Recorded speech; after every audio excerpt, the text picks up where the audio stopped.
Good afternoon. Today's talk will be on the dramatic structure of Shakespeare's comedy, Twelfth Night. Examining the possible sources of Shakespeare's comedy, Twelfth Night, reveals something of an extraordinarily rich collaborative interaction, as it were, between Shakespeare and a wide range of Shakespeare's contemporaries as well as his predecessors.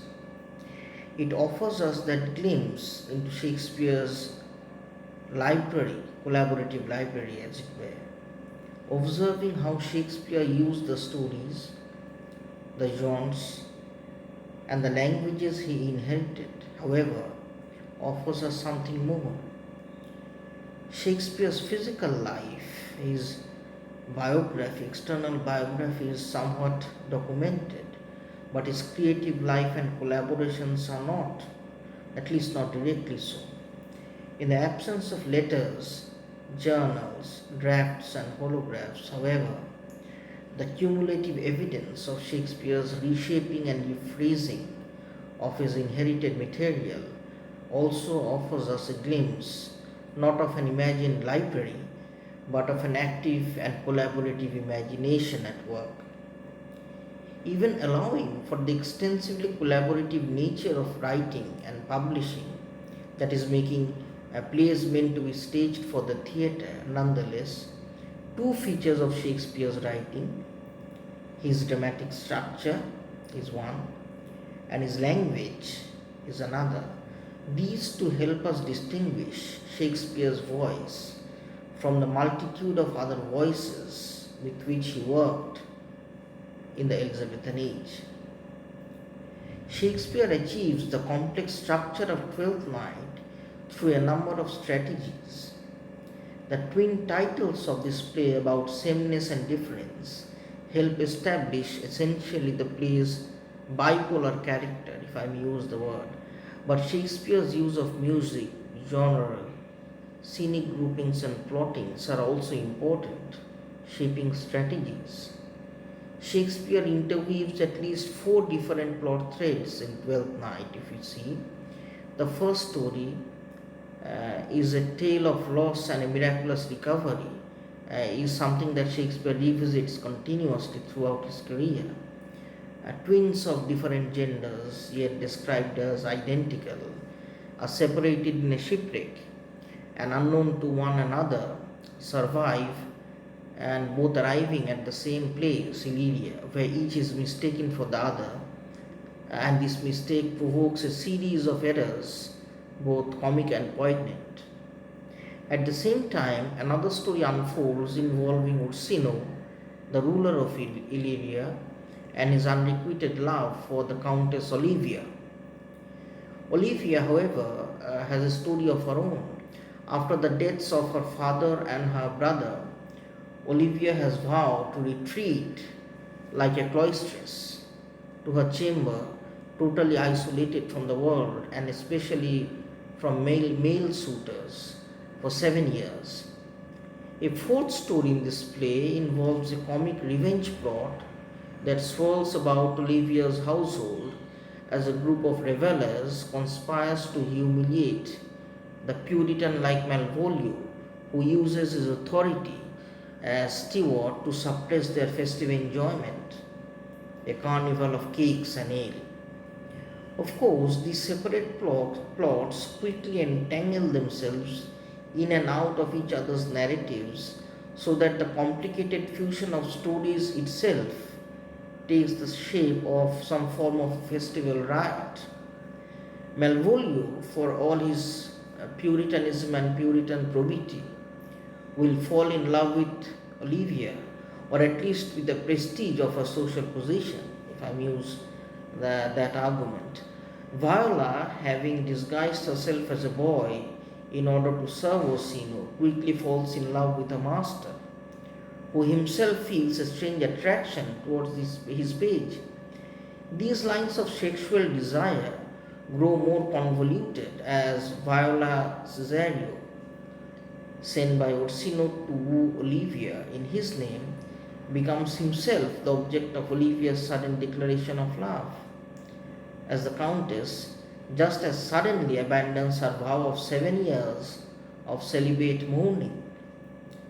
Somehow, these entangled and entangling plots, or plot threads, if I may call it, will weave together a unified and yet multivocal narrative, like free maids weaving their threads with bones, to use a very common Elizabethan imagery. The two titles of the play, Twelfth Night and What You Will, offer good place to begin, for they suggest a variety of shaping opportunities for this play in terms of the dramatic structure.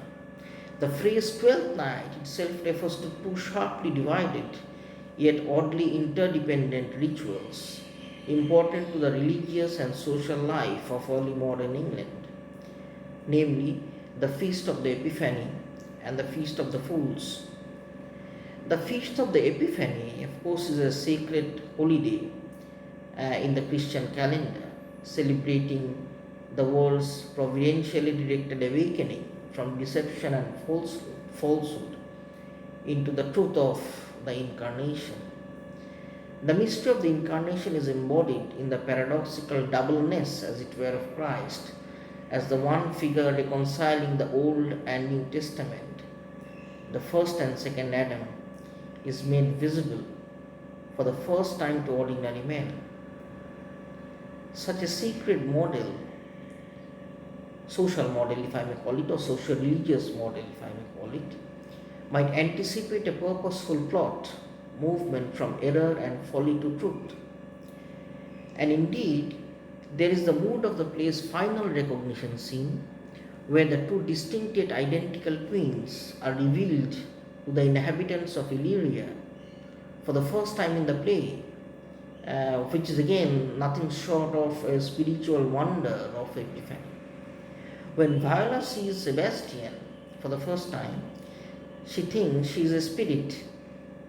A spirit I am indeed, he answers, and then he proceeds to untangle that mystery in terms of yet another mystery, that miraculous reunification, both Platonic and Christian, of the body with the soul.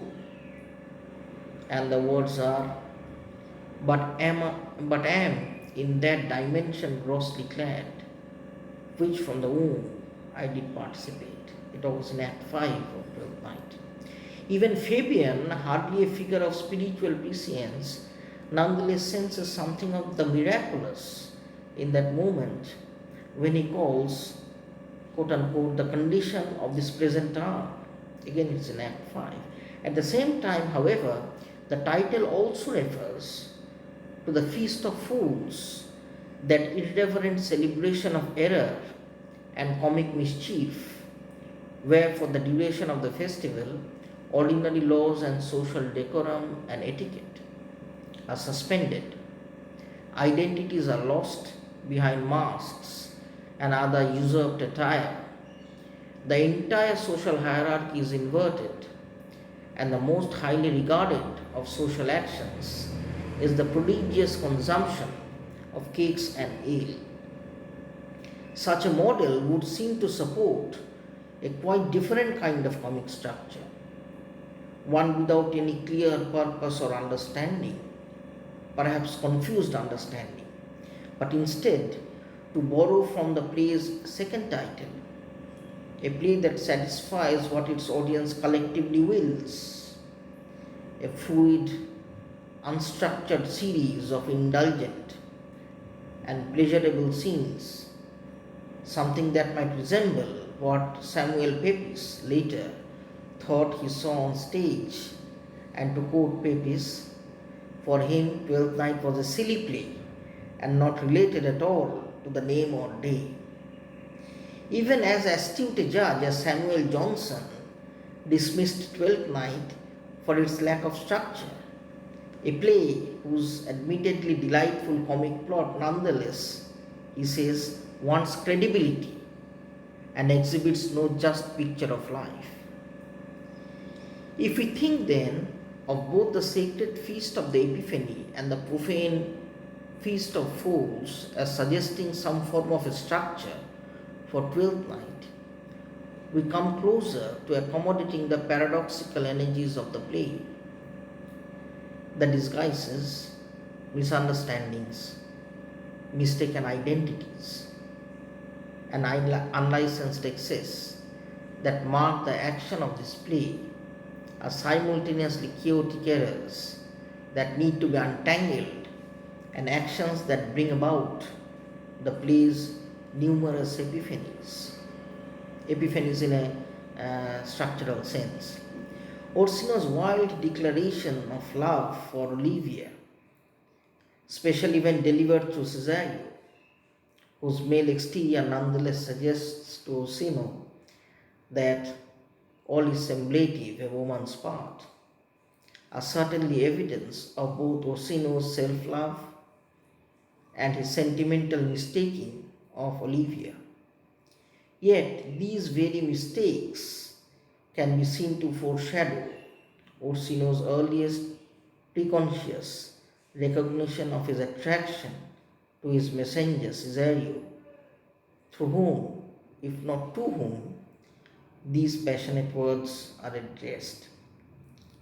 Similarly, although Olivia's sudden and powerful attraction for Viola Cesario's quote-unquote masculine usurped attire constitutes unmistakable evidence of her sentimental blindness, that same mistaken desire would mark the first stage, as it were, of the clarification of both her irrational passion and its object in the figure of Sebastian. As Sebastian himself observes at the end of the play, he says, "So comes it, lady, you have been mistook, but nature to her bias dream in that." This occurs in Act 5. Nature is an unbalancing act, according to Stephen Greenblatt in a different context. Sebastian's metaphor is drawn from the game of bowls. The bias or weight implanted in the ball causes it to swerve away from its intended target towards its destined one. Swerving, Greenblatt concludes, is not a random image in the play. It is one of the central structural principles of Twelfth Night. At the same time, both Orsino's confused attraction to Cesario and Olivia's passionate declarations to the same messenger may prefigure something profoundly complex about the androgynous elements of sexual desire. As Sebastian, we find darkly revealing to Olivia in the play's final scene, and he says, "You would have been contracted to a maid, nor are you therein by my life deceived. You are betrothed both to a maid and man." This occurs in Act 5. Indeed, as one critic has observed, even the priest's comically detailed and meandering mistaking of the marriage vows between Olivia and Cesario is also the final blessing of the marriage of Olivia and Sebastian. So essentially, when we have, to quote the lines, the exact lines are, "A contract of eternal bond of love, confirmed by mutual joinder of your hands, attested by the holy close of lips, strengthened by the interchangement of your rings, and all the ceremony of this compact sealed in my function by my testimony." Again, this occurs in Act 5 of the play. Now, the play's alternate title, which is "What You Will," although perhaps a playful concession to the indulgent tastes of Shakespeare's audiences, also suggests at some level a more purposeful focus and design. This is very much a play about will, especially in the sense of desire, and especially sexual desire, that such a word evoked in 16th and 17th century listeners or the audience of Shakespeare. The play's various plots then can be seen to map out equally various displays of excessive will and its consequent effects on understanding and self knowledge. The comic mistakings of all these Illyrians can be traced to various kinds and aspects of what I may call self love and wish fulfilling fantasies. Early in the play, we see Olivia mildly reproving Malvolio, reminding him that his self absorption has infected the clarity of his appreciation of others. When Malvolio dismisses Festus' foolery, Olivia replies, and I quote, "Oh, you are sick of self love, Malvolio, and taste with a distempered appetite." Act 1. And in fact, even before Malvolio reads the first line of Maria's forged letter, his own self indulgent vanity has seduced him into believing the likelihood of his overpowering desire, not so much for Olivia's love as for his own power. He says, "To be Count Malvolio," with an exclamation mark. He fantasizes as he imagines himself Olivia's husband, luxuriating in his branched velvet gown, as 7 of my people, with an obedient start, summons a Toby to face Malvolio's judgment. Olivia herself, of course, is also affected by what I may call a distempered appetite. 2 appetites, in fact: fantasies of romantic grief, one, and fantasies of romantic desire as the other, and both prove equally blinding for her. Olivia's willingness to submit to Festus' ironic catechism, however, helps establish an essential difference between her distemperature and that of Malvolio, Orsino, Sir Andrew, and the others. From the beginning of this play, Olivia reveals a generosity and a capacity to laugh at herself that distinguishes itself from Malvolio's and, for that matter, Orsino's selfishness, allowing for a clarity and recognition, much as the irreverent mockery in the festivals that preceded holy events in the church calendar clarified the sense of miracle and renewal at the heart of a religious event such as Twelfth Night. The seemingly random operations of desire in this play, what you will, eventually will map out and recognize the nuanced and mirrored structures of Twelfth Night. Thank you.